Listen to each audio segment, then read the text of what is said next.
En Sierra Leone, le quartier de Shelnu Road à Freetown est toujours sous le choc, profondément marqué par l'effondrement d'un immeuble de 7 étages lundi qui a causé la mort de 15 personnes et fait 7 blessés. Soukainatou Bangoura attend désespérément des nouvelles de ses proches. Ils ont dit que ma belle-mère, 2 de mes demi-frères, 2 enfants de ma sœur et l'enfant de la sœur de mon beau-père n'ont pas encore été retrouvés. Cela fait 3 jours depuis l'accident et nous n'avons même pas vu leur corps.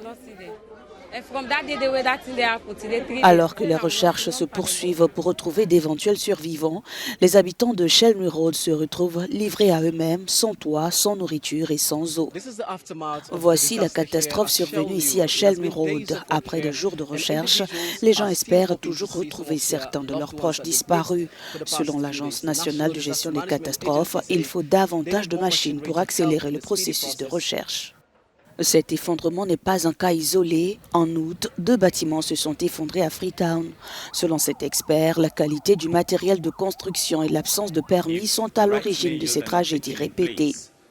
Si les mesures adéquates ne sont pas prises pour garantir que les personnes impliquées dans la construction d'un bâtiment disposent de licences ou d'expertise nécessaires, cela pose un problème.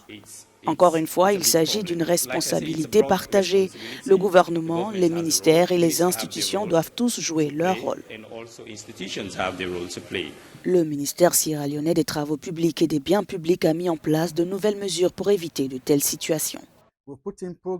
Nous avons mis en place des programmes pour acquérir des équipements et recruter du personnel dans tous les domaines. Nous avons intégré des architectes, des ingénieurs civils, structurels, géotechniques, des mécaniciens et des électriciens. Ainsi, nous serons en mesure de réaliser un diagnostic complet des projets de construction pendant et après leur réalisation afin de certifier qu'ils sont aptes à l'emploi.